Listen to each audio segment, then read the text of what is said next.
Hi all welcome back to Aadhya's kitchen. ఏం తినబుద్ధి కానప్పుడు ఒకసారి ఇలా కట్టు పొంగలి ట్రై చేయండి. చాలా చాలా బాగుంటుంది. ముందుగా పొట్టు పెసరపప్పును దూరగా వేయించుకోవాలి. ఆ తర్వాత ఒక గ్లాస్ బియ్యం యాడ్ చేసుకొని శుభ్రంగా కడిగి పక్కన ఉంచుకోవాలి.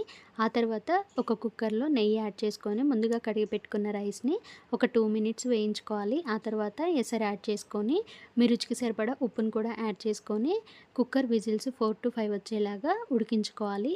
అన్నం అనేది బాగా ఉడికిపోతేనే చాలా బాగుంటుంది కట్టె పొంగల్కి.